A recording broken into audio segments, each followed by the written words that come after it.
what do you get when you cross a know-it-all newspaper columnist with an awkward, unsophisticated everyman? Yeah. Well, I'm just not sure about that right now.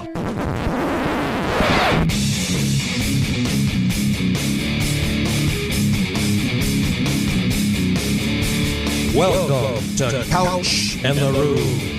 Welcome to Couch and the Rube, our Friday show presented by our friends at Firekeepers Casino and the Firekeepers iCasino and Sportsbook app. Newly updated, newly renovated. You download the app today. I think you'll love how user-friendly it is. Get your Premier League bets in, golf bets this weekend. We went over all this stuff on Wednesday as well. Some great stuff if you haven't listened to that show from Jason and Harry on golf bets and everything. Jason, how you doing, brother? Welcome to the blue wall. Not talking about this. No. No. What's up, buddy? Yeah, I don't know how good those golf bets are right now, so I apologize if anyone tailed those. But yeah, man. Hey, buddy. I didn't realize today that the second biggest news would be the Michigan sanctions here behind our new TikTok channel. Couch in the Rube TikTok. Boy, I got to say, that app is wild. TikTok? Yeah. I mean, I don't know how much I'm going to be doing. I want to sit there and provide content, but man, I can't get caught up into this TikTok world. Jesus. I do the Instagram, and I sit there and my leg falls asleep while I'm on the toilet because I'm on Instagram. I realize it's been 22 minutes. I'm like, shit, I got to start doing stuff. It's a rabbit hole that I'm not sure I can afford in my life. Yeah. But anyway, Couch in the Rube on TikTok. Yes. Anyway, Michigan, what happened now? Yeah, you got away with it? Cheating is the right way to do things? Is that what we're saying? I got to say, we're going to get into this. We're going to talk about it, and then we'll get into your Groovy Donut Twitter questions here in a second, which the timing couldn't have been better, actually. This is what I love. So it was a little before noon that this came out. Let me give you a timeline. But what's important about that is for this show, the worst thing that can happen is like a 3:30, 4 o'clock, 5 o'clock drop. Like we've just done a whole podcast, and you don't have the news. Right. The next worst thing that can happen is it happened at 8 o'clock last night, and every single question we have is about it. So instead, we have what I think is going to be one of our better shows, and we don't have many of them. And because, like, we're going to be able to talk about it. We have a decent amount of those questions, and then we've got a lot of other really good stuff on MSU football and other things and Tigers and whatnot. So I think it's going to be one of our better shows. You mean Jonathan Smith questions too? Not just Michigan stuff? Okay. So how's the Michigan State football team going to do as well as Michigan? All that stuff. Oh, thank God. Yeah, good stuff. Yeah. Hell yeah. I love these shows. I don't know that we need to do a what we're betting this weekend. We just did that on Friday. Do you have anything you really like? I'm betting on it. It's easier just to cheat and apologize later because those national championships still count now.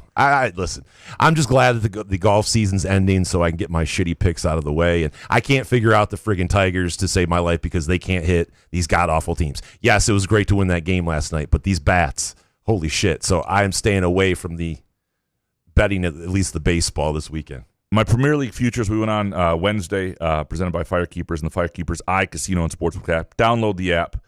You can jump on those, and I think you will enjoy it. So let's, before we get to these Groovy Donut Twitter questions, we'll talk a little bit about the news of the day. The NCAA Committee on Infractions ruled on finally over Michigan's punishment. It is over. I'm so sad. Double the timeline of the OJ trial, and That's true. We got there. You know, it's ridiculous how long it takes. The problem, the big problem with it mainly is, it's twofold. One, the NCAA rules, as I've sort of read and been explained, hamstrung them on certain things. There was no ineligible player, so they can't do vacated wins. This seems worse in certain ways.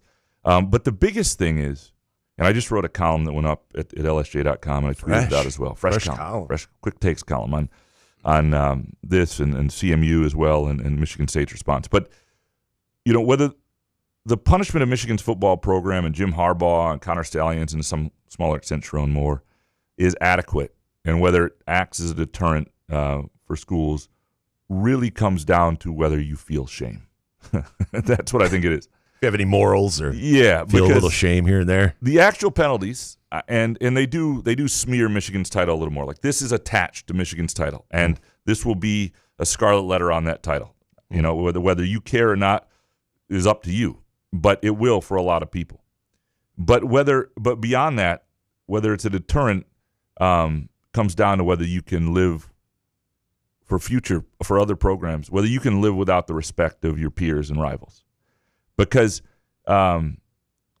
that's what I think is bothersome to a lot of people about Michigan's sort of thumbing their nose at this. And this is not everybody, by the way. A lot of our listeners, not all of our, I shouldn't say a lot of our listeners, a lot of our listeners we interact with on Twitter live on Twitter a lot or live on social media a lot, where there is a lot of TikTok, a lot of Joe Go blow out there, dancing in their Desmond Howard jersey today, and Fawcett liquor. It's tough, those guys, But that's not the way all Michigan fans feel. There are a lot more reasonable people, and there are a lot of people who have been embarrassed by this, unhappy with that the Stallions saga has dinged their championship at all, not thrilled with how Harbaugh handled it, even if they think the actual crime isn't that severe. There are reasonable people in the world with this, but I do think these aren't nothing penalties. They're nothing penalties in the fact that Michigan is going to be able to withstand it. Nothing's vacated. There's no future penalties in terms of bowls and stuff. But you're looking at fines. You're looking at $20 to $30 million, which is not nothing in this day and age. That's nothing to them, though. The problem is the people who are mostly guilty aren't in the sport. Like if Jim Harbaugh was still the head coach, he would be suspended for a year. Like if he comes back during this 10-year show cause, my understanding is he'll have a year suspended. He's not going to do that. He's 61 years old. He's coaching in the NFL. He's done. Yeah. Connor Stalions, 8-year show cause. Sharon Moore gets one more game next season. And, but he has the 2-year show cause, which pretty much if he goes to another program, right, that's a stain on his record. It's really not. He has to be suspended for any more length of what they're saying, 2 games or 3 games. Yeah. Right? Well, from what I understand, from what I read. Yeah.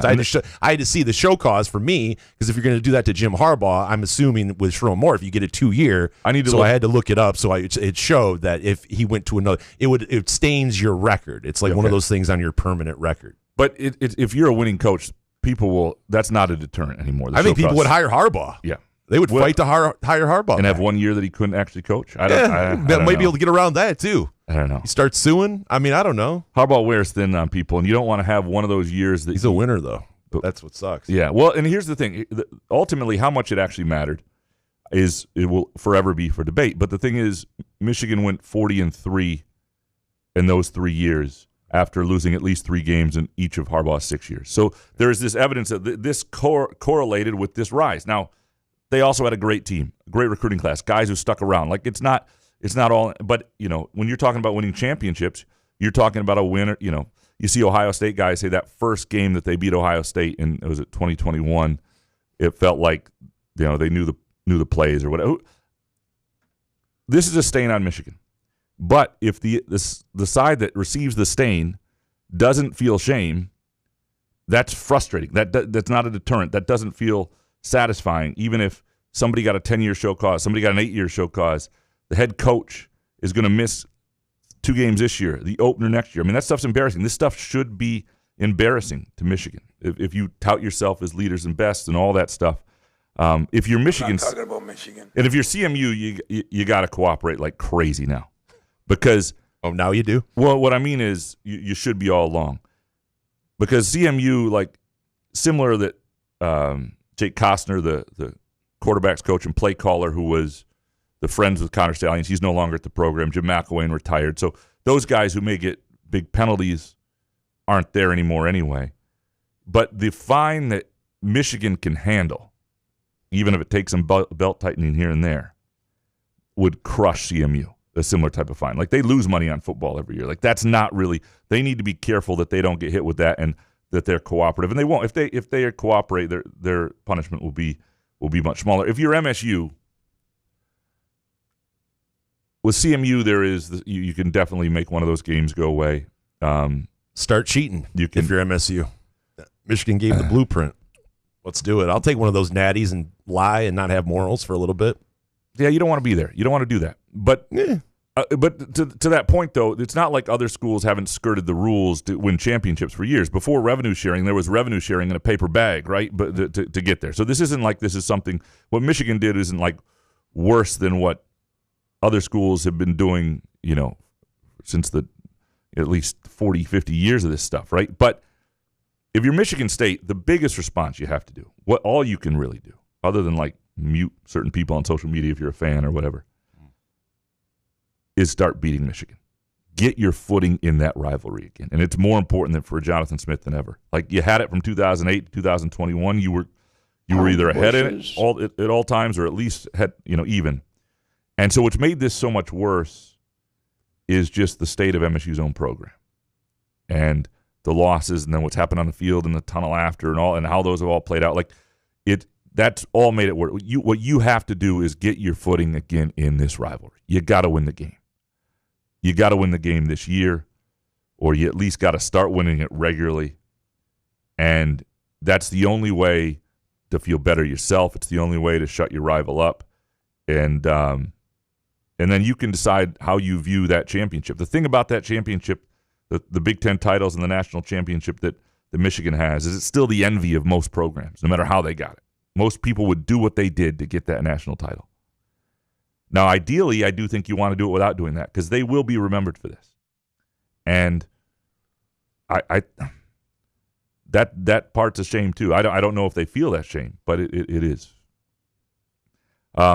Should we dig into these questions, these Groovy Donut Twitter questions? Might as well. Okay. Might as well get everybody involved here. Yeah, we've got some good stuff, and limited amount of time. So let's do it. Ken Chu, is the penalty assessed to Michigan sufficient enough to prevent teams from cheating to win a natty in the future? I don't think so. I think this was the NCAA's last stand in certain ways, right? It's just do you think there should have been more of a fine, like surpassed $30 million? Would $60 million have shocked Michigan? Like, what would have shocked Michigan? Vacated wins, if you could have done that, would have hurt. Regardless of that, I'm just saying money-wise to Michigan. Yeah, I know we say $30 million's big, but not for Michigan. Right. What would have hit them hard? I think $100 million would have shocked people. $100 million, because now you're talking like a half your athletic budget. And that number would really get out there. That $100 million thing. Yeah, it would be like you're talking existential crisis time at that level. Mm-hmm. And so I don't know if that might have been too much or unfair. It's an asterisk by the seasons in record books. I don't know if you can do that. But do you look any differently like Pete Carroll and the USC program and those guys back then? They didn't do the sign stealing stuff to the level that Connor Stalions did. It was more of a Reggie Bush and players took money and guys were being paid off and like that. But now you look at Pete Carroll, look at the funny 80-year-old guy throwing a ball during practice. And you move on. Time heals all, I guess. And I guess if you're like Michigan and you just deny, you can get away with stuff like that. Yeah, no, I think this. And what took the NCAA so long? Can we ask them that? They've got to get better at this. What took so long to come to this conclusion? I'm fascinated. I don't think this incentivizes cheating, because I do think that. I mean, if you're a coach who's in the college game, what's happening to Jim Harbaugh? Like, not everybody has the options Jim Harbaugh has, right? Yeah. Connor Stalions' career is over. If you're looking at. He's become a legend in other ways. Fixes lawnmowers. The guy's insane. Jake Costner. Vacuums. Jake Costner at CMU, the young quarterbacks coach who, his career is over before it started. McElwain, who, had some decent stops along the way in college football. He will be eventually remembered for this largely. Dude, the guy got through the accusation of he had sex with a shark on a boat. That's true. The guy can get through anyway. Jim McElwain is Teflon Don. Come on, dude. If you can get through that, you can get through anything. Maybe will the show cause penalty hurt Jim Harbaugh psychologically? You like that? Is anything capable of doing that? I don't believe it is. No. He's a weird dude. Is Jim Harbaugh the perfect guy to pull off this kind of cheating scandal, though? Any scandal. I would rob a bank with Jim Harbaugh. Like, I would do a Ponzi scheme thing with Jim Harbaugh. Because that guy would never ratchet. Like, he would go to the end. And college sports is so much like politics. Like, people who are, Michigan fans who will follow Jim Harbaugh through anything because of what they won with him, right? It doesn't matter. And not everybody's like, I shouldn't say everybody, but that's like the way it is in politics too. Not everybody follows just blindly. But it is, for Harbaugh, it doesn't affect him out there in Los Angeles. With Michigan fans, I think he'll still be beloved. They'll still bring him back. It's not, this is a long way from like the Fab Five. And the way they handled that, which in some ways was a lot less egregious. Which is crazy. Yeah. Ed Martin. Maybe Graham, if your mom is paying for an LSJ subscription, is your salary an allowance? I hadn't thought it quite like that. I guess it is. Yeah. Yeah, maybe it is. By the way, I got a quick beef with the Detroit News. Now, you sent me an article yesterday with Eric Poe from Cure Auto Insurance. Everybody knows, listens to this show. They air his commercial, every other commercial during a Tigers game. Always has driven me crazy. So Graham says, this is right up your alley. You definitely want to read about this asshole. Apparently he's scheming, which we all pretty much knew. Anyway, so then I go to the Detroit News, and I go to sign up for $1. And then afterwards, but then I see right after in September, they're going to slap me right in the face with a $20 charge if I forget to cancel. I'm like, what are you guys doing? Like $5.99, you got me. I'd probably forget about it. You got 6 months out of me at $5.99. I see a $20 tab sitting there. Like, why don't on September 15th you just walk into my house and smack me right in the face? What's going on with your industry, Graham? If I ran customer service for our industry, we'd be in a lot better place. I'm not going to. I mean, it's what is going on? What are you guys doing? Like $1 a month, and then it goes 20. Yeah, they do the research on this. People don't cancel; they make more money. But it's just shitty. It's a shitty way to do it. It's a shitty way to do business. Yeah, it is a shitty way to do business. You're basically, when you put that $20 fee, you're not going to remember. Yeah. Cancel. It's so this is how we're going to get you. No, Look, they haven't asked me yet, but if I can save the business, or I can help save the business. Everybody's going to lose their job here at some point. Yeah. We don't start speaking up. This is ridiculous. I wanted to read that article. That was right up my alley. I'd read it 4 times. I will send you the text. I meant to do that. No, I want to support. I really do want to support journalism. I do, but Jesus, you guys. Bo Belkowski next. How much would it cost to hire a team of computer hackers to get MSU the playbooks of all of our opponents? Let's say it's $22 million. 2 to pay the hackers and 20 to cover the fines. Let's pool our money and win a natty. You do this, and you buy extra Little Caesars pizza. Maybe you get Derek Scuball. I mean, there's lots of ways. Fans should just start pound the bushes. Whatever you Let's want. Pound the bushes. I'm in. Yeah. There you go. I'll give you $20. The 20 I saved from the Detroit News. Mojo Jojo, the NCAA is done, right? Michigan cheats their way to a championship and gets the equivalent of a parking ticket. Cue the final scene of Social Network, Graham, and from Chris Eastlick. Putting Michigan aside, do you think teams see today's ruling and take rules seriously at this point? One wealthy booster seems like all it takes to make it worth it. What's stopping a big spender like Texas Tech or A&M? Yeah, nothing. I mean, other than if you're a coach there now and you don't have those options, you're risking the end of your career, right? And maybe you actually do have some shame and ethics and sort of things, and the things that Harbaugh, Harbaugh is the one guy who once talked about how important it was to do things by the book, right? And this is what. But wasn't Harbaugh in a perfect situation though? Because he was at one point on the hot seat. They restructured his contract. He was kind of in FU mode, and he knew that if there were some show cause thing, that he was going to probably be in the NFL or has enough money to retire. So it doesn't really affect him. It's the younger guys that are getting in there. Yeah, granted, they're making the big contract, $4 million a year or whatever, but like you said, you don't want to ruin your career forever. I think Harbaugh was perfectly placed to not have to worry about it. Yeah, and the other thing is, I mean, the NCAA basically says he was really dismissive of rule compliance overall. Like that was it. I mean, I don't think that's his strength, the organization on that stuff. And like he does certain things, he's very good as a football coach, obviously. Mm-hmm. I don't think that's his strength. I think he is dismissive of it. I think, he's an odd duck. We've talked about that. There's a little something different going on there. But look, if you are, by the way, if you're an MSU fan, like to answer the question, the NCAA is not done. Like they're going to still be able to take care of the CMUs of the world. But if you're a school that can afford the fine, it is worth the risk. If certainly to toe the line on things, if you ethically can sleep at night and live with yourself, and I think Michigan can. I do think they.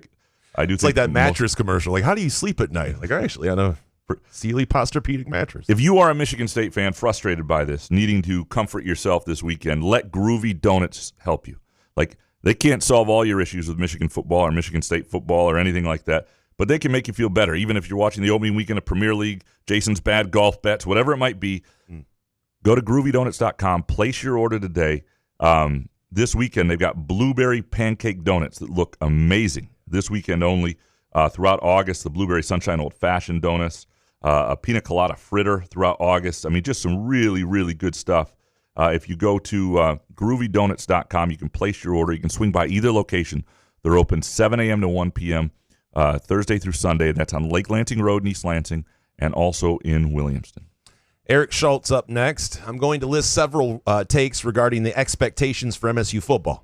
Obviously, things can change, but please tell me one by one if you think they're fair or unfair based on what we know now and what a program of MSU's ilk needs to be in year 2 in today's college football. All right. Number 1, we should expect MSU to start 3-0. Couch answer. Yeah, no, I think that's fair. The thing that could happen is Boston College, which has a similar over-under, could be like just much better than you think. But that's still a home game. That's at night. That's a game that's been circled by people like Aiden Childs. That's your first test to show that you've got a offensive line that can play at the high major level. You've got a defense that can get to the quarterback. That you've got something to you. Like, I think that's a fair expectation. Number 2, MSU plays at USC, Nebraska, Minnesota, Iowa, and Indiana. We should expect better than 1-4 in those 5. That's a good question. I mean,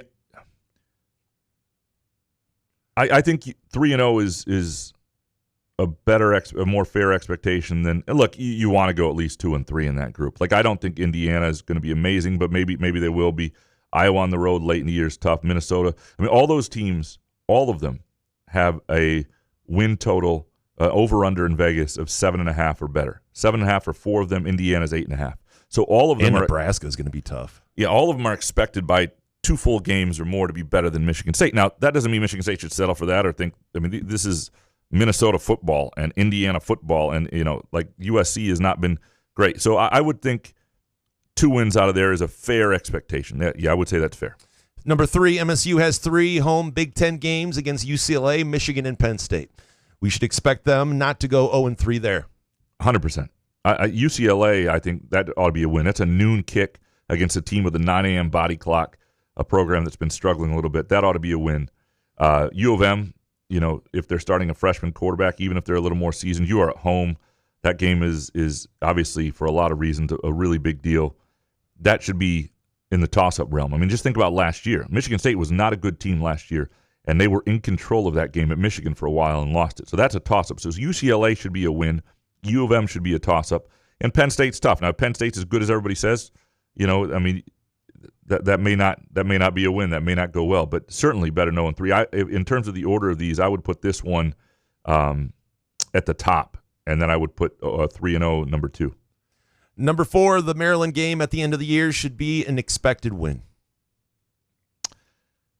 Yeah, I mean, if Maryland, be, right? Yeah, and they're even Loxley's like, what the hell am I doing here? They're 4.5 over under, right? Yeah. And the big thing about Michigan State this year that they're talking about is I don't know how great they're going to be at every position, but their depth is something they're just harping on. They just keep talking about it. It's like 10 offensive linemen who can play, defensive line trying to figure out separation, but there's a lot of guys who can play. Their depth is something they're harping on, and the depth should prevent, even with injuries, a cratering like in previous years. So I think this should be an expected win. I would put this number 3 on this list. And the final opinion from Eric Schultz here. If the above opinions are fair, the expectation for MSU's record this year should be minimum 7-5. I think that's 100% fair, is provided there are no the one I think the 5 road games and going better than 1-4 could be a little tricky, but I think that's still fair, even though I put it down the list. And unless there's some massive injury to Aiden Childs or Nick like a couple receivers, and all of a sudden the dynamic of the team changes. But I think 7-5 is about a fair expectation for this team. I really do. Dominic next. Sam Levitt, Heisman sprinkle, Couch. Hey, remember 2 years ago when our fan base was drooling over him and Harlan Barnett sat him? And rather than writing about it, you wrote a puff column about Harlan Barnett losing his virginity to his future wife after the 1989 homecoming game. Remember that? I do. I remember that was a good piece, though. Yeah, thank you. I thought so. Yeah, it was, so I went back and looked at this because I did write about Sam Levitt. I wrote about that they ought to go to Sam Levitt at one point. That was still when Noah Kim was in the picture. But probably could have taken a harsher pen to it. I did write about it a little bit in quick takes and other things. And that was a feature on Harlan Barnett and his wife. Yeah. I mean, I was a huge Sam Levitt guy. So I don't know that I deserve incredible criticism there. I wrote a nice feature on Harlan Barnett and his wife, and I thought that was, you're doing a feature on the man. The timing may have not been great, but that's sometimes you do those. Barnett, good guy. Yeah. Dominic, if Ebling says the best place to go eat and watch an MSU game is at 1 North, and you say the best place to eat and watch a game is Front 43 and Cask and Company, who is the liar? Oh, it's Ebling. Ebling will take a buck. You'll never get your food at 1 North. What do you mean? Yeah, he'll take a buck from anybody. We have standards here. Yeah. The couch in the room. Yeah. You say so what you're saying is Ebling's the Harbaugh of Spotlight? Yeah. And by the way, I have nothing. I like 1 North. I'm not saying. I'm just saying when it was Reno's or whatever, Reno's has always notoriously been terrible at the waiter staff. No, it's funny. When we used to go there occasionally after a softball game, and it would always, this is back when it was Reno's. And the softball game was shorter than how long you were there? Yeah, if you had like a really good waiter, you'd be like, oh, that person's gone in a week. There's no way they're not going to get poached by some other restaurant. And sometimes you'd even tell them, like, you're too good for this place. Yeah, you're going to be the manager soon. Yeah. I've told waiters at Reno's before, you're too good for this place. You need to move on. You have? Yeah. Like multiple waitresses? A couple times. If they're good, I let them know. Like you pull them aside or? Well, sometimes in front of the table. Do you think they walk away and kind of like fist bump? Like, oh. No, they probably think, who's that creepy dude talking to me? Like, what is this about? That's. Can I talk to you for a second? That is a story we're telling, presented by another great place that I would highly recommend. You won't be here long. Midtown Brewing Company in downtown Lansing, where they have a great wait staff, unbelievable chef, good bar staff. I would never think to say some shit like that. Only a stripper when I was at a strip club. That's what I was like, you don't deserve. You're too pretty to be here. Wait, you're the one who's trying to save the strippers at the strip club? Dude, I've done that. Oh, absolutely. Oh, my God. Come on, 19-year-old man. Dude, I've been going to strip clubs since I was 17. You know, I was forging my ID. Of course, I got drunk and told the stripper she didn't deserve to be here. Oh, Come on. I love it. That is another. Haven't we all? Oh. I've never done that. No. I've never said that. That is another story we're telling, presented by Midtown Brewing Company in downtown Lansing. If you're looking for a date this weekend, a great place to go. You'll love it. You'll love the menu. Go to Midtown Brewing on Facebook to check out some of their latest offerings, including like themed trivias, which they have another one coming up. We'll talk about in a bit. This next or 2 Thursdays. We'll get the date right, and I think it's next Thursday as well. You guess. Yeah. Dominic, I don't need specifics, but the Stout Ebling feud has to have an origin. Spill it, Couch. Why are 2 75-year-old white dudes with bad gas holding a grudge like this? Guys, it's Lansing, Michigan. Did someone bang someone's sister in the 70s or something? I think it's just a rivalry of, They would take less offense if you banged their sister than take one of their sponsors, I think. That's 100%. what it's 100%. about. Yeah, or if you did the other one's show. Or if, no, I think it's more on Ebling's side. Like Stout's less offended by Ebling than Ebling is by You know what? Stout. I don't hear those things, okay? Yeah, there's no question. You do what you need to do. I don't know what the origin. I would love to know that. That actually would be a good story. I mean, Stout would come in with his sponsor list, and so I'd have to plug them in every commercial break when we worked together. So I mean, like he loved those, Yeah. These guys love that shit.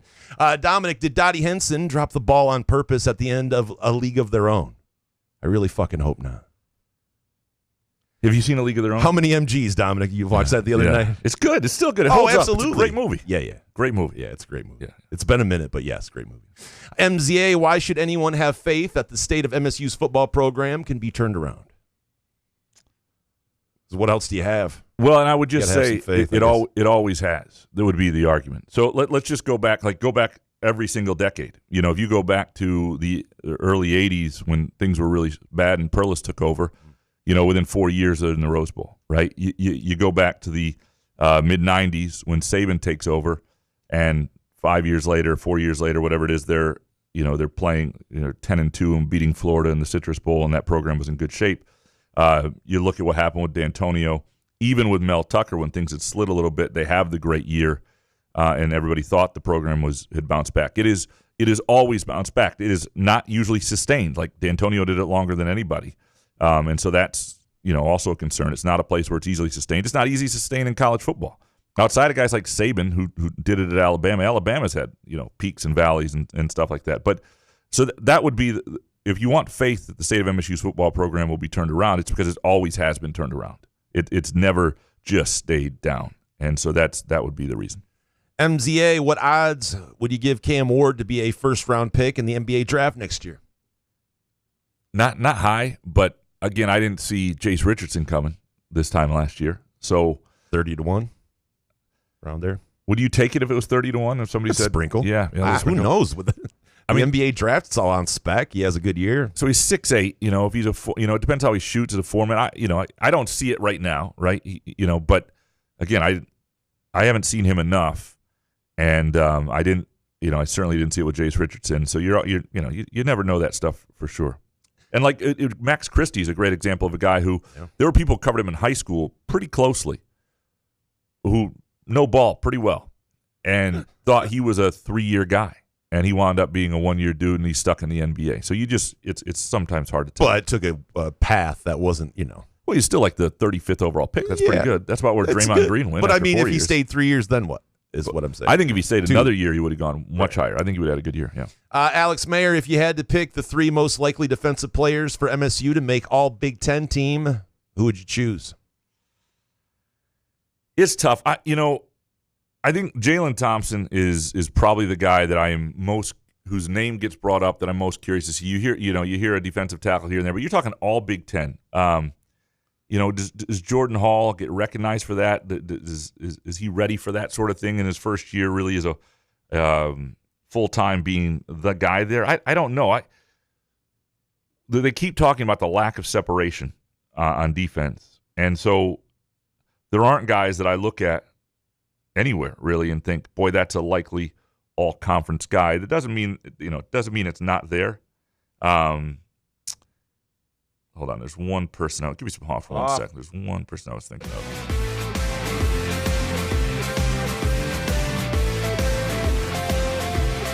No, you know what? I don't even want to say this name because there are a couple people in the secondary that I'm very intrigued by, but that even puts on I'm not seeing practice right now. I'm not seeing practice now. I don't know where they rank and things. I don't want to. Who is it? I'm not going to do it. God, I need to know now. No, can't do it.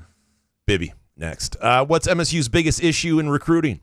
Edge rushers or quality offensive linemen? And from Max, how about a deep dive column into what actually happened with MSU's offensive line recruiting? I remember thinking that Jack Conklin being drafted in the first round would make MSU a destination for offensive linemen. Going from walk-on to the first round must mean that the Spartans know how to develop linemen, right? What happened? Why didn't that lead to more guys choosing MSU? Go find it, Graham. So, go find that. Yeah, sometimes things lead to pipeline. I do think their biggest they've had some good recruits or offensive line recruits who haven't panned out, have had injuries. There've been some 4-star guys under Tucker. It's not and some of those guys left when the coaching change happened and all that. So yeah, we don't have enough time for all of that. And they've had a couple edge rushers who didn't pan out, who were really highly touted. I think edge rusher's been a bigger issue. I think it's a harder position to find. I think the weird thing about the offensive line situation is they've had some decent recruits, and they just haven't been able to put a line together, and they haven't been able to find consistency. I think edge rushers has been a bigger issue. But in terms of what happened, like I've said this before, I would make an NIL fund or NIL program collective or whatever, however they want to do it in this new day and age, some sort of sponsor that's legitimate NIL. Make it that is strictly for the offensive line, and I would recruit to it, and I would pay those guys through it, and I would make a big part of your identity the offensive line. It just hasn't happened, and it should be a place that's a great offensive line school. Alex Mayer, how many Big Ten teams make the playoffs this year? Playoff. It'd be interesting if it's less than 4 because that's what they want to demand. If they don't earn 4, and obviously Penn State, Ohio State, and Oregon, but Ohio State and Oregon new quarterbacks. What'll get interesting is if these teams sort of beat each other up. If somebody like Illinois rises up, if Indiana's back there again, there will be somebody who's a surprise. Nebraska? Nebraska could be Washington. They don't play Ohio State or Oregon, right? Nebraska does not. Michigan State doesn't. I know. It's all. I mean, in a huge league, you miss a lot of these teams sometimes. Washington, I think, has a good team this year and could be back to some degree. So I would guess in a 12-team playoff that it's 3. Based on just the questions at quarterback and some other things, but it'll be 3 or 4 without question. There will be at least 3 and no more than 4 probably. Scott, you next. When you sit down or have a press conference with Jay Batt, will you ask what will be their mindset towards scheduling in the non-conference? Will it be like Clemson, who wants SEC teams, Indiana plays no one, or middle-of-the-road Big 12 or ACC teams? Sure. Yeah. No, this is actually, this will be on the list to ask, and does he have a philosophy? Does he, I hope it's not the play nobody. It can be the other two. You want to play huge names? Great. You want to play middle-of-the-road teams who are at least kind of fun brands, a Boston College or, whatever it might be. That's okay. I have no issue with that. The Big Ten is tough enough. But you ought to be playing with teams who have opted into the house settlement, or at least playing with revenue sharing at the same level. You ought to be playing one of those teams in the non-conference every year. Next one from Scott U. Is Alante Brown injured, or have all the transfers and freshman Collier passed him up in the depth chart? I don't know. His name has not really come up. He's been hurt a lot, and so I just wonder if he's just sort of where he is. But yeah, my guess is he's just sort of been passed. But I don't know that. Sparty Barb, I enjoyed the interview with G-Fed. Sadly, his perspective on Spartan Stadium lacking character is spot on. Graham and Jason, what would each of you propose to Jay Batt to add character to Spartan Stadium? Well, not just character to Spartan Stadium, but how about relax a little bit? Let some people have some fun tailgating. Make it a party. Make a little bit of a party out there. Because I'm with people that are kind of like the old school look of it. I do like a little bit of that. I do like the old stadium feel and vibe sometimes. Well, all you need to spruce things up is exposed brick. That's what you need in a wedding venue, a barn, exposed brick, whatever it is. You can fool people into something being nice. So you put a little exposed brick, put some, I don't know, a little nice, you don't have to actually paint. Yes, paint. I love that story by Barry Alvarez. Like when they took over at Wisconsin in the early 90s, they had no money. And they basically were trying to convince the coaches painted the locker rooms and made it, put lipstick on a pig, so to speak, and told them it was nice. Think Barry ever brought that up at parties? Back in my day, we had to paint our own walls. All the time. Yeah. All the time. He's like, that's a story worth telling, presented by Midtown Brewing Company. Or not. Am I right, guys? But no, I think, but it is a question to ask. And, I think there are some just easy aesthetic features that might help to some degree. But let's have fun tailgating first. Well, a lot of places struggle with this. When I covered Western Michigan, living in Kalamazoo, by the way. I heard. This was a battle. And a lot of it has to do with police resources and things like that. Those guys hate overtime. Yeah. Well, it costs money. Yeah, right. I mean, it's not the actual there's no money for complaining. anyone. I know. Yeah, I'm not $100 million flowing in and out of football and shit. I think if you make it more of a party, people are more apt to come. No question. Yeah. Sparty Barb, how is this NCAA going to enforce these monetary and recruiting sanctions against Cheat Again? Yeah, I mean, it's not like Cheat Again's just not going to pay. Cheat Again. Yeah, Cheat Again. Yeah. Michigan. I didn't mean to follow what she said. But I'm sure it'll be enforced. I don't know the specific, do they direct deposit, Venmo, please? I don't know. I don't know exactly how that works. But this is not one area that I'm, concerned. Michigan just saying, we're simply not going to pay. If you get to that point, you might as well just have no rules at all.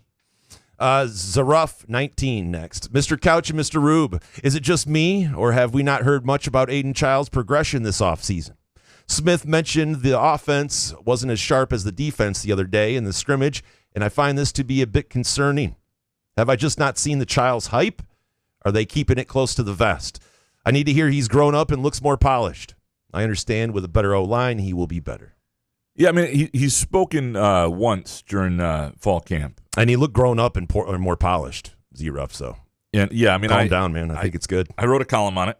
But it is, we don't see him a ton, and I think they are being careful with the hype. Last year, they were a little less you don't need to overhype Childs. Let his game do that for him. And because he said take the over last year. Yeah, well, he was a little. Yeah, they were all a little boastful, and I don't know.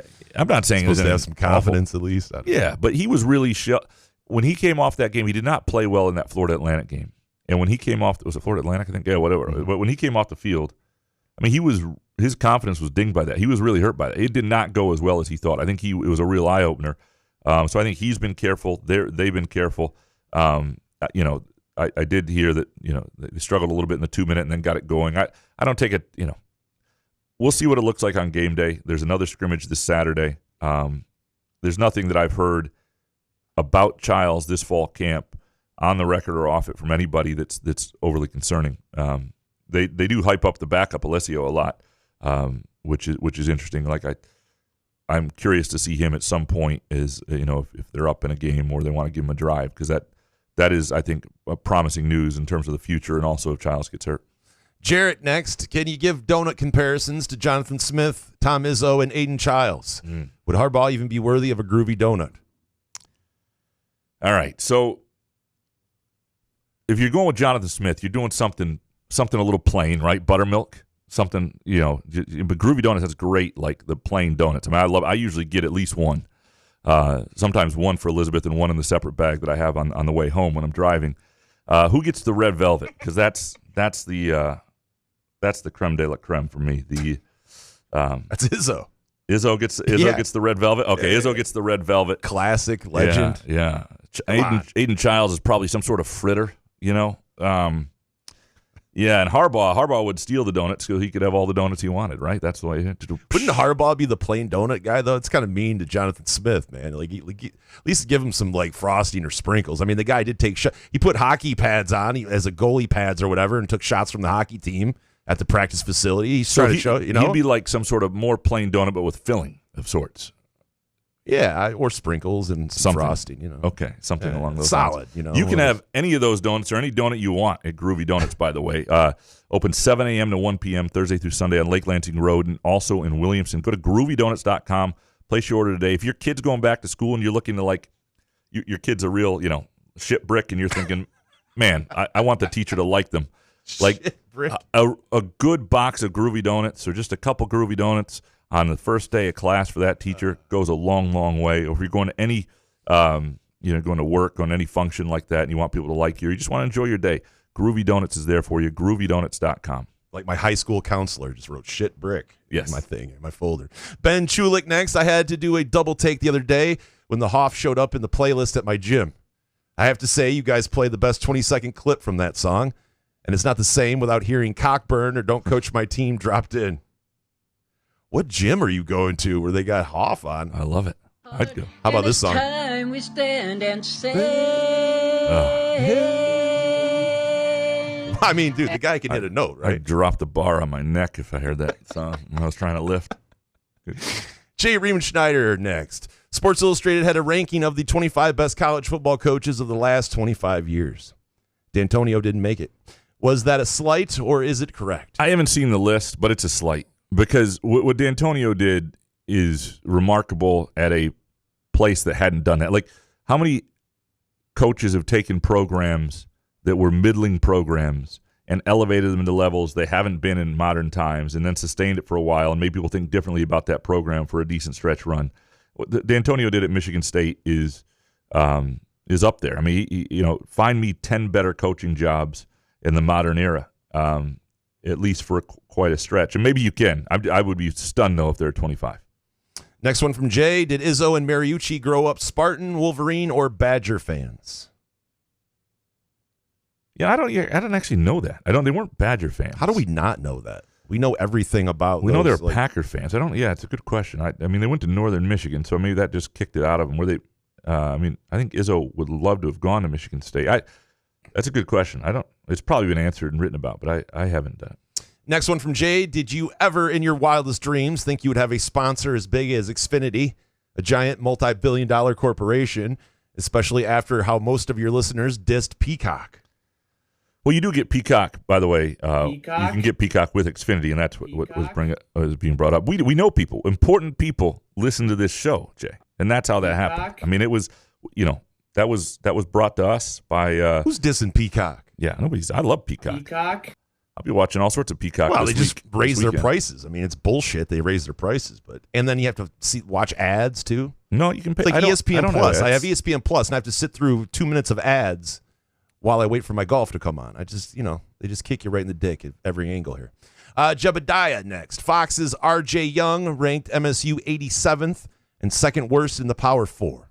Does a team that returns a talented quarterback with a stacked wide receiver room and an O-line and D-line that can't be much worse, truly, sound like the second worst Power 4 team in the country to you? Most people are doing these rankings don't know anything. I mean, it really is. To know how 130-some college football teams are is very, very difficult. To me, if you're just looking at what they did last year and you don't truly understand their transfers, haven't made a call to the pro, it's just it's not to be taken. If you look at stats and what's going on at face value, and you're outside of the state or whatever, right? And you're doing your breakdowns. Yeah, you're going to view Michigan State as what that guy viewed it as. It's not to be taken seriously, and that's why most national folks aren't. They are just grasping for relevance, and this is the sort of shit they do.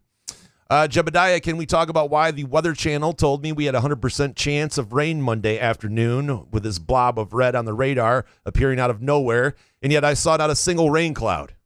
Maybe a question for Eastlick. Eastlick, explain yourself. Yeah, well, these apps are complete ass. Well, he just told us that. He said the apps are worthless. He said I understand that, but what's the point? Like, so what? We have to pay a monthly No, you just go to the subscription website. fee? You go to the website. Nobody's fucking charging website. I don't want to go to a website. Go to I have the my website. phone. I don't want to go to a website. You just go to weather.com. I have my phone. Why do I have to go to the weather.com? What's wrong with the app? Because the app doesn't work. Fuck.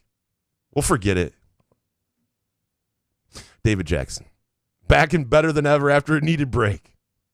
I want to know what he does on his break. What did you do? Appreciate you, Dave. My old Miss alumnus best friend is flying up, and we're attending the Michigan game in late October. Bazooka to the head. What do you predict the game time will be? And can you promise it won't be a damn big noon kickoff? I can't promise that, because if Fox gets the game and Michigan State gets off to a decent start, they'll probably want that game. And so I don't know yet. I want to know what David has going on though. Like when he flies up, like what do you guys do? What do you guys hang out and do? Do you guys just talk like old time, like games and talk about stats and shit? Have a couple beers? Yeah. Yeah, I don't know. We can ask him. I've chatted with David. Graham will have to let me know when he hangs out with you guys. Yeah, nice enough. Yeah, nice guy. Yeah, we hung out in Columbus briefly. It's don't ruin it. Next one from David. If you have 10 offensive linemen all in competition to start, does that in reality mean that you don't actually have 5 linemen you can win with? Shouldn't there be some separation here by now? It's a fair wonder. Because there is. The question is, are the coaching staff just being coy? Right? That's really the question. Do they really have a better idea than they're letting on? And I suspect they do, to some degree. Being coy. It's so funny to imagine a coach just being, there's too much talk of trying to figure out separation, because I think that's what they're preaching to the players. Got to separate yourself. Got to keep working. They're trying to motivate guys, but I bet you they know. Rise and grind. I bet you if you polled the players who are the 5 offensive linemen, they'd come up with at least 7 who are in the top group. 7. All right. Next one from David. Are the Fort Myers Thanksgiving basketball tournament tickets easy to get if you choose not to buy a travel package? We have a timeshare, so I'm not interested in their resort hotels. In your experience, do events like this usually have a full house, or are there empty seats at the game? It depends on the event. It really varies. Like, Maui, you get some full houses and then some not. And, you get I've been other places where it's been packed or empty. Some of the Portland games have been pretty full and others have been pretty empty for the PK events. And I would guess you'll be able to get tickets, but it's something, DM me. It's something I can look into for you through some people over at MSU and what they recommend. I can give you Graham's number, David. Just text me. Yep. No problem. Next one from David. Based on his interview, exactly how likable is Gavin Brocious? Darius Snow aside, how can he not be your favorite player? No, he comes across well. And this is where I think MSU and most college football programs drop the ball. These guys are not available that often. They might after a game here and there, a practice here and there, and it's very scripted in terms of who's available when altogether. Not you don't really know you don't have the ability to that guy's going to be available later this week. I'll sort of think up a feature idea. It's not, and it's just the way it operates in most of college football. But MSU basketball obviously does it differently, and because of that, you get great stories on these guys. You get to know them; they get to know you, and you find out about these people. And you talk to somebody like Gavin, who was available yesterday, and you get a sense, boy, that guy's an interesting guy, good guy. And I just wish the D'Antonio era in hindsight, and I used to think that access wasn't perfect back then, but it was pretty good. Basically, whoever you asked for, you got, and there'd be 15 different guys on a Tuesday night, and you maybe have a couple people with you. Sometimes you get a guy alone or whatever. To me you just got to talk to more guys more often and get to know them a little bit, which I think really is beneficial to you and them. Big John Hogg next. MSU home wins at 3.5 is plus money. Seems like a great bet, no? So plus money at 3.5. So you're talking, you just got to beat say Youngstown State and Western. We talked about Boston College. You got to win one of the games. Now, the question with home wins is, does Maryland count? I would want to know that. Because if it's 6 games and you got to win 3.5, it's a little more dicey than if. Well, it should count, shouldn't it? Neutral field. That's one of their home games, right? That would be my question. Yeah. Big John Hogg, any idea of Derek Simmons' red shirts? Used to coach against him and can't wait to see him on the field. I don't think he will. I mean, his name has popped enough in conversations, and people have talked about how, that I would be surprised if he redshirts. He's a guy who, I don't think they've figured out his role yet, but I know they think physically is ready for it on defense and the defensive line. So I would be very surprised if he redshirts. Doesn't mean he'll play the biggest role in the world, but you think about it, depth and the length of a college football season. If he redshirts, I would say this: it would certainly be he would play up to 4 games. I still think I would be surprised just how much his name is come up. Next one from Big John Hogg: if I can get Couch to check his eHarmony profile, I bet I can get Dom to get back with his ex. What do you say, Dom? By the way, I tried to log into eHarmony. It didn't recognize me. I couldn't figure out what password I might have used. Did you tell your wife beforehand in case she walked in and saw you on eHarmony? I don't think I did. She doesn't care anymore. Then I went back. I logged into an old email that I haven't logged into in years, and went back to see how far it would take. It took me almost back far enough, but not quite. There were some saved drafts of work things that I was using back then and stuff, but nothing quite far back enough because I was going to see if some of my. But I was still getting notifications in that email. It's amazing how much spam you get these days. Apparently in that email, and I hadn't used that email as my main email probably since 2008. Until 2014, they were still, it's got thousands and thousands of unread emails in there. It was 2014, it was still so-and-so wants to interact with you on eHarmony. So my account was active until 2014 on eHarmony, I believe. That's a lot of digging you did. Yeah. How long did that take? Yeah, it's a story worth telling. Presented by. Sounds like you did some digging there. Presented by Midtown Brewing Company, where you can meet somebody without going to eHarmony.com. Maybe meet them at trivia, which I think is one of their cool things. They do themed trivias pretty regularly. They have every Tuesday night as well, 7 p.m. 8 p.m. Was that a good? I just love that everybody's sitting there. Graham, could you dig in on this story for me? Hey, Graham, what about this story? You think you could do this? And he spends fucking 2.5 hours looking at his old eHarmony emails. I'm just thinking about someone listening to the show right now. I spent 10 minutes. Chucking their phone across the room going, fuck this guy. 10 minutes. And by the way, August 28th is Harry Potter themed, Thursday, August 28th, Harry Potter themed trivia night at Midtown Brewing Company, 7 o'clock first round, 8 o'clock second round, August 28th, Harry Potter. So if you're a Harry Potter fan, call Midtown Brewing Company or just swing on by. Dude, you are the best. I swear to God. I don't care what anybody says about you. Miserable sports fan next. What more would be more detrimental to Michigan State fans? Trey Holloman having a better season than Fears at NC State, or Booker having a better season than Carr and Kohler, whoever you want to consider our 4-man at UCLA? Oh, it's Booker. Yeah. Oh, it's Booker by a mile. Yeah, Booker comes out to be a star. People will be like, God dang it. Yeah, people will be upset. Yep, no question. Yeah. Money bag. You didn't realize how good last year's basketball team would be, but you always said that they'd be more enjoyable than recent years. Do you feel the same about this year's football team? Yes. I do think that has the components of a team that's going to be more enjoyable for fans and enjoyable to cover, just because I don't think the season is going to be miserable. And it's been miserable. So everything's relative to how it was previously usually.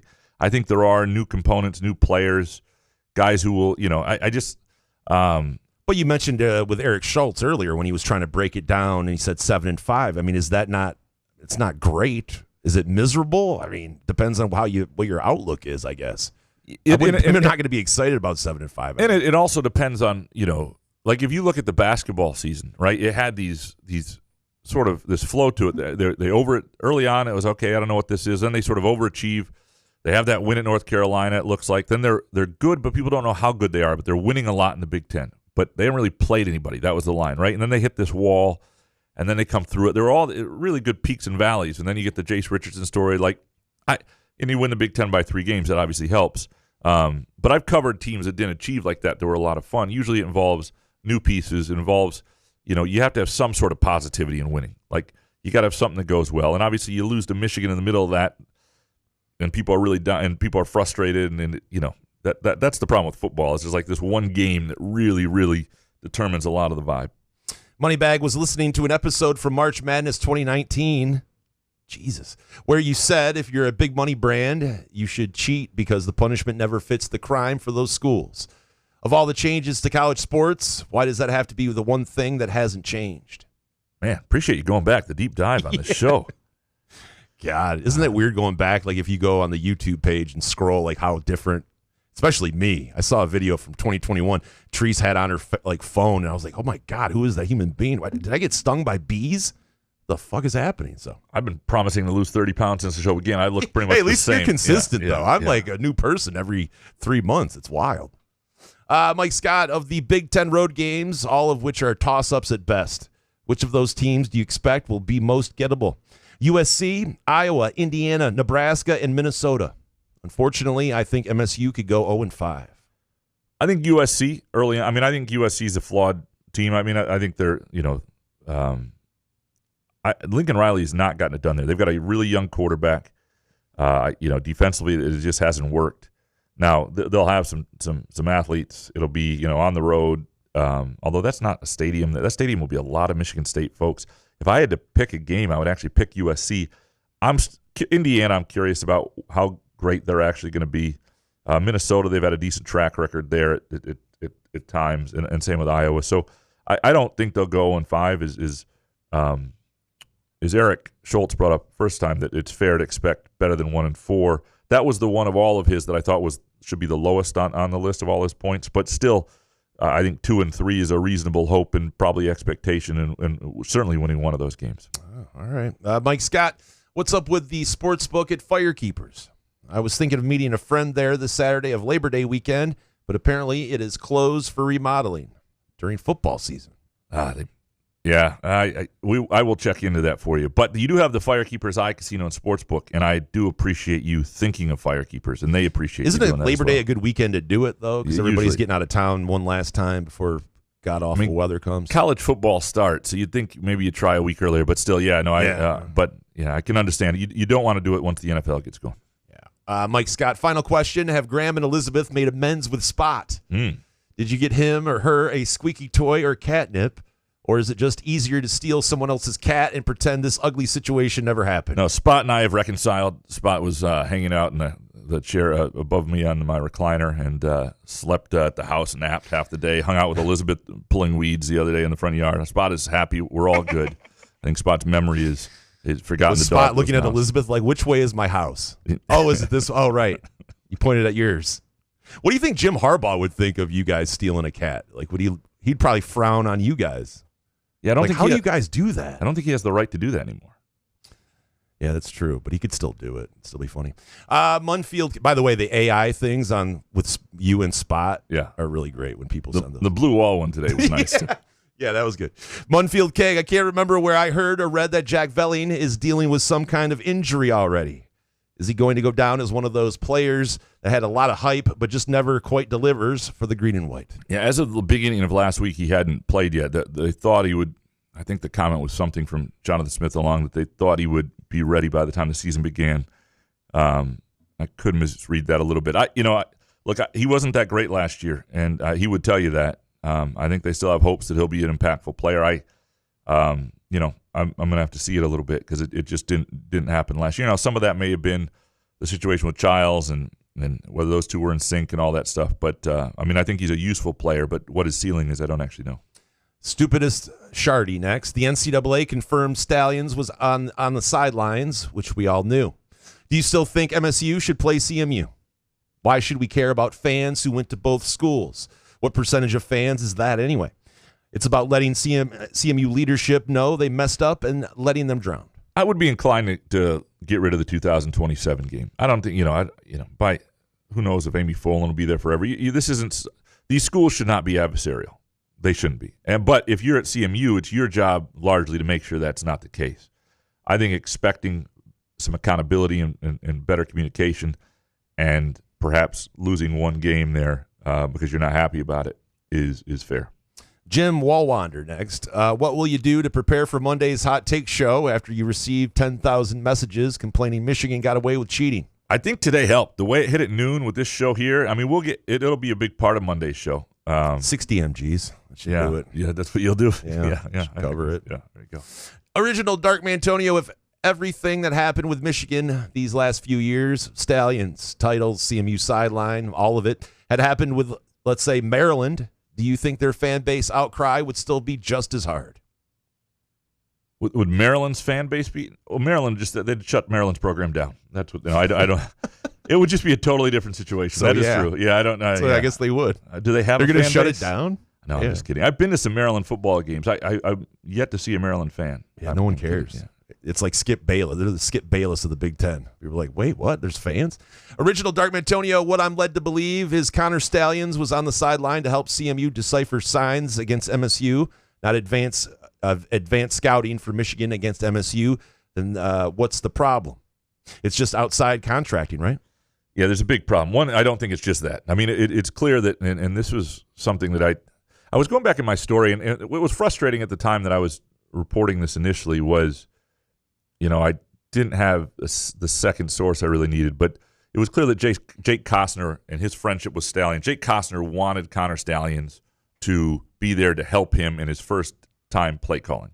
And people didn't really understand it because he wasn't listed as the offensive coordinator, right? So there wasn't really why would, people didn't know Jake Costner was actually the one calling the plays, not Petrino. And so anyway, so part of that is absolutely true. But I also believe Stalions probably used the intel for his own gain.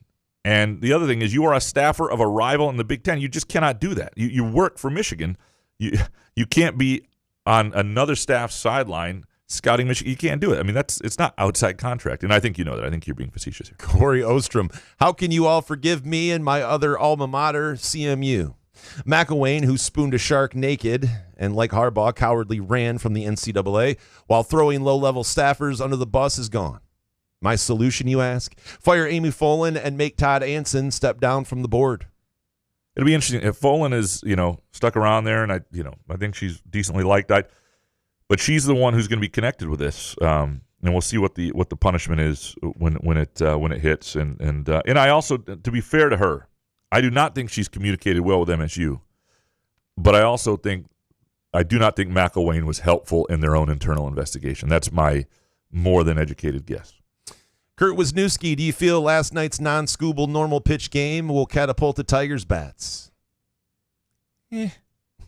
I don't trust it. Yeah, not really. Oh, shit. Professor, is Scooble showing some wear and tear over his last month or something else? Yeah, he's hit a bit of a rut, but I don't think it's. Yeah, he's gained 3 to 5 pounds. That's according all to it is? David Jackson. Yeah. Okay.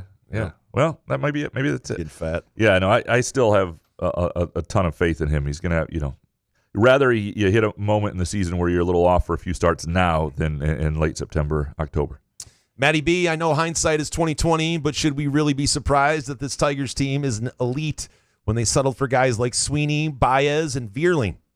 Good guys to root for, but this should be no surprise. We do forget that at the beginning of the year, we did not expect them to be great. We were wondering, I took Javi Baez. He made the All-Star game. It was unbelievable turnaround for him. Yeah, I mean, I took the over 83.5, and I did not feel good about it. I did it so I could just have some coin on them all season. But I felt I probably, if I was just doing it out of no emotional attachment at all, would have taken the under. Well, you'd have to when you look at before the season started. You're like, okay, last season was fun, but what have we added here? And then we got through the part of the first, to the All-Star break. You're like, holy shit! But still, you look at the team, you go, wait, but what? What's going on? I don't know. I hope we make the playoffs here and do something. Matty B, if the penalties for Michigan don't include at least a bowl ban, what's the point in following rules? Not one level 1 violation, 6, and little cooperation. And at the end of the day, Wojo will just write a puff piece and don't defend current players being innocent. They can leave. Well, but that's what the NCAA is doing. They've gone away. They did this with Tennessee. They've done this. They do not. They've sort of decided that they're not going to punish current players for past transgressions. That's why the if you're going to do that, then the vacated wins have to be more than just ineligible players. You've got to change that. You've changed so many rules out there. You can go to college for 12 years right now and play quarterback. The fuck can't you actually have a vacated win just because it's not an eligible player? Like, that you don't even take the national championship away because I'm not sure they can control the playoff, but you could vacate wins in the regular season. And if they had done that, even if they had that national championship, people would say, you didn't actually win those games. That to me would have been a much harsher move to sort of vacate wins, even though we would all seen those games, and maybe some people would have said, well, they still won them. I witnessed it. But that would have been a harsher thing, and it would have affected a lot of people more. I think that would have been, something that would have given the NCAA some teeth as well. They could have kept their championship, but those wins were they advanced scouted opponents probably should have been taken away. Couch on Fire, last 40 games. How many will the Tigers win, and how many do they need to win the division? I think they need 13 to cover the over, so that's my focus right now. That's all that matters. Yeah. It's a good question because right now they're in the midst of a bit that's not too bad. I bet they go about 500, and I think if they do go 500, that'll be just enough because they're up 6.5. Cleveland's not a perfect team, but they're that 6 games against Cleveland in mid-September is a really fascinating stretch. Oh, God. Steve fucking Kwan. Couch on Fire, in a fair world, shouldn't Michigan and CMU be put on double secret probation? Well, maybe they are. That's why it's double secret. Gavin, Graham, can you go back to your roots one of these next few Wednesdays and give us a little season preview on the best conference in football, the MAC?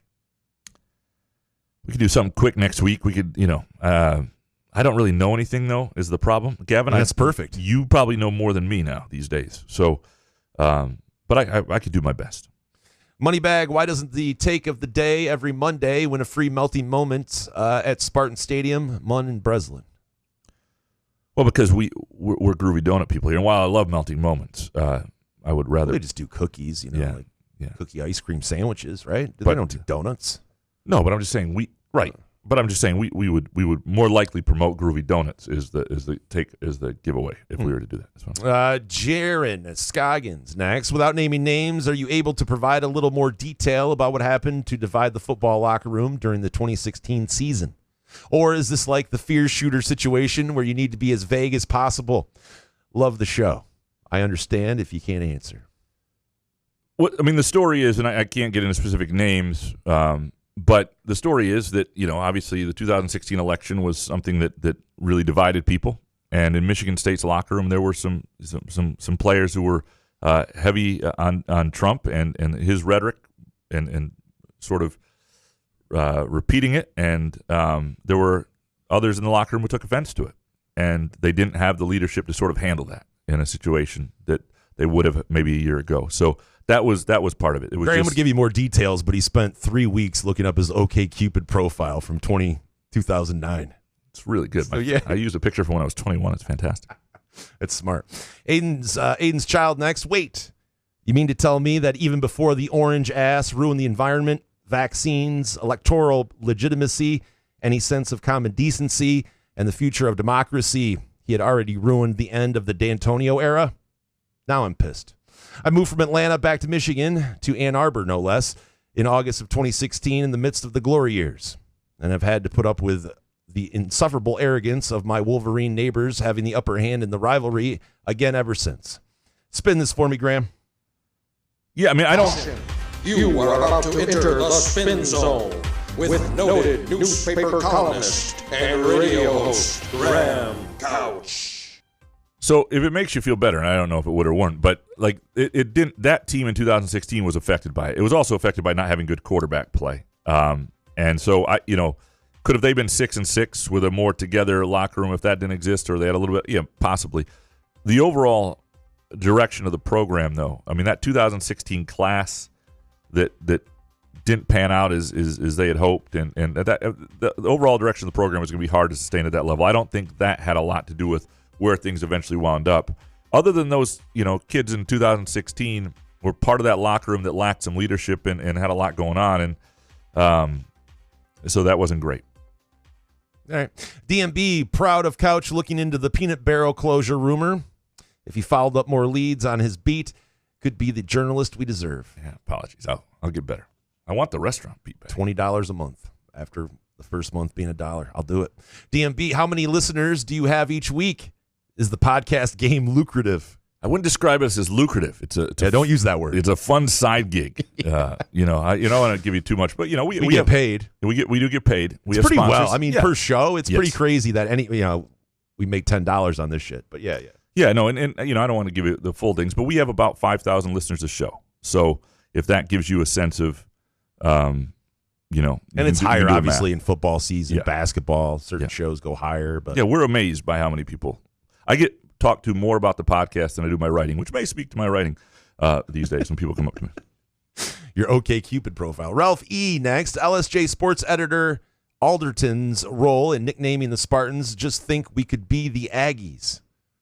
The fuck does that mean, Couch? Translate. What? LSJ's 60s sports editor Bob Horner wrote many columns proposing to reword the Spartan fight song. He didn't like the word vim. Kept asking, what is a vim? The LSJ is noted in Michigan State history. It's like it's Magic Johnson's nickname, LSJ writer. All this stuff, LSJ is behind all of it. Back then, our subscriptions were like $54 a month too. Ralph E. By the way, it was Graham Couch Week. 3 Couch in the Rubes, Spartan Speak, and the Final Four is not on the schedule. What are you doing for encores next week? Taking it off. Yeah. You and Spiro? Is he sending a limo for you? Bendon Best next. When's the next live show? Never. We haven't talked about that. No. We've enjoyed it. We've enjoyed the live shows. It was great. Yeah, we did. We don't do those anymore. No, never. We're retired. Yes. Yeah. Yep. It's possible we do one again, but it would have to be the right time, and we want it to be good for you. So unfortunately, that was our last one. Is that okay? Yeah. JSG3, is there a better theme song than the Spartan Speak theme song? Well, you guys have a theme song? Would it be possible music, for a version of it with Solari's laugh as an overlay to the tune of the Spartan Speak theme? I'm sure we could do that here. It's a good intro. Yeah, it does get you fired up. It's kind of like your golf music, Graham. Mark, what's it going to take to get Latzilla on the show? Latzilla. Oh, Lats? Dude, it's impossible. He's unreachable. It is the most bizarre thing on the planet because there's nobody that loves himself more than Chad Latz loves himself. But then he's talked about on this podcast. I have talked to Chad, like DMs stuff, right? And I just he can't get him to connect the dots or the show. I don't get it. We got a better chance of getting Taylor Swift on. Really, I'm not even kidding. It would be easier to get her. Skylar, by the way, T was absolutely. I've never seen my wife more happy than she was watching that fucking podcast with the Kelsey Bros. She had her headphones on and was just constantly smiling. All I heard was "aw," like out of the kitchen, dude. You can't make that her smile like that? No. She likes this pod, but not as much as those guys. Skylar Verdon, what do you do when you are having a good pickup basketball session and some kid tries to ruin it by playing? If you are playing against them, do you take it easy on them or no mercy? It's got to be. You got to know the situation. Is it the kid of somebody else is on the court? Are they really young? Like, are they ruining the game? Why are they there? Like, can you just tell them you're too young for this? Yeah. If they're guarding you, that's a whole different problem because then you just look like a jackass. You got to swat that shit, though. Yeah. You got it. Yeah. You can't be made a fool, but you can't be a jerk. It's a difficult balance. It's not fun. I've been there. When you were a kid, like when I was a kid, I'd play with my dad and like he would take me to like Sharp Park or something. You'd play with adults. Dude, they didn't take any pity on you just because you were like 13. Tyler, Lord, don't ever send Dominic another whore. We still aren't done hearing about the first one. Yeah, don't send him another whore. Tyler, someone on Monday said to dump Benetti because he isn't serious enough. I say we dump that listener from the pod. Long live Benetti. What listener? I can't remember who it was. We need all of them we can get. We just said we have 5,000 per show. We can start telling people to fuck off. We also value every opinion, so we want that listener back. Like, I get it. I understand Benetti's not for. I love Benetti, but I can see, like, I get it. If you're sitting there watching a game, especially if your bet isn't hitting, right? It can kind of twist your tit. Matt C, does MSU football have the mental toughness to turn this around? They caved last year every time adversity hit. I think there is talent on the roster to be an 8-win team, but I have to see them make plays in crunch time before I buy in. You just don't know that because here's the thing. You can have a team that we saw this in like 2012 with Michigan State's team where they just lost a lot of games late, and it becomes this self-fulfilling prophecy. It becomes part of their DNA, and I don't think that necessarily had to be that way for that team. But once it starts, they lose confidence late. It's here it goes again on the last drive. So you just got to avoid that stuff early. You can't let that be part of your season. It's just there's no way to actually to know it at this point. Let's jump down to Jake Hawkins and Hawk. And we'll get the ones we missed. We'll attach to the hot takes on Monday. We apologize. The Hawk. Do you really think the Guardians are going to catch the Tigers and overtake them for the division? I mean, I don't know. I'm always like, shoe is going to drop. Like, when is it going to drop, guy? Because that's what my teams have done to me for 46 years of my effing life. So, yeah. I mean, nights. I don't know. I can't be confident. Nights where they pull it out, like last night, yeah, make it less likely. But yes, if when you see Scooble get roughed a little bit, it's like, all right. Yeah, no, I still think the bats stink. Strangely, I have this weird feeling that more likely than not, the Guardians do catch them. Jake. In the last 4 wins, the Tigers have squeaked by with very little offensive production. Mike Valenti has said the Tigers should bring their ace prospect, Kevin McGonigal, to the roster for September since he's putting up good numbers at bat. Thoughts? I always think that when I see I follow the minor league guy, whoever does the Tigers minor league stuff, and they'll send out a highlight of Max Clark. And then your first thought's like, well, send him up. It's certainly fun if they do it. And a lot of times these guys come up for a minute, and before teams can react to them and adjust, they do real well. So, if it makes sense to do, and if he adds to the team, you do it. You don't wait. Sure. Jake Hawkins, am I crazy for saying and thinking that Elijah Tolliver can provide a spark to MSU's offense and have a really good season like his fellow Sacramento State running back transfer Cam Scadaboo did for Arizona State last year? I don't think you're crazy. We just don't know. I mean, not everybody who comes from the same spot as when you got Nate Carter, the next big transfer after Kenneth Walker. He wasn't Kenneth Walker, right? And it doesn't mean Tolliver won't be better. We just haven't seen him, and he's a good back. And you watch highlight footage at that level, and he had some good games against or some good runs against bigger schools. But it is a new level. I'll be curious to see what he is, and so much of what is going to happen for those running backs this year will be determined whether that offensive line is better than last, because those guys last year just had very little chance. Last one from the Hawk. Just watched their documentary on Netflix about Jerry Springer called Fights, Camera, Action. Were you guys ever fans of the Jerry Springer show? Graham, did you ever think of going to a taping of the show while living in Chicago? Thoughts about the man Springer? There were a lot of Columbia College TV students who did internships for Springer. I never went. Must have good stories then. Yeah, stories worth telling. Presented by Midtown Brewing Company. I never went. I used to watch it in like middle school, high school, whenever it was on. I mean, I've watched it quite a bit. You probably have. Oh God, yeah. That's in my friggin' wheelhouse back in the early 2000s, man. Yeah. Absolutely.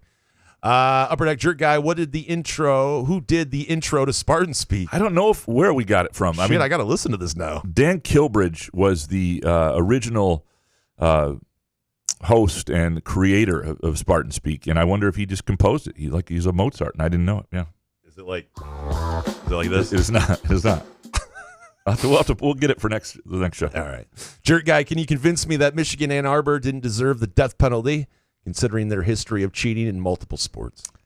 Yeah, this was not death penalty worthy, but vacated wins, if that could have been possible, I think would have been warranted. Upper Deck Jerk Guy, Jason, got any cool cards lately? No, everything's too expensive now, so I don't buy anything. Jerk Guy, would you rather hiccup glitter or fart bubbles forever? I think I'd have fart bubbles because, if you're hiccuping glitter, people constantly see that. And it would get all over the place. Yeah. I mean, the fart bubbles wouldn't be any fun either. It wouldn't be out of the two, though. And lastly, from the jerk, I'm glad we kept that one in. Upper Deck Jerk Guy, pea soup filled donut? ? They'd just make one every week for me. I would love it at Groovy Donuts. They wouldn't do that to anybody else. Their donuts are too good. They've got too much of a good creative mind. The stuff they do is incredible. GroovyDonuts.com.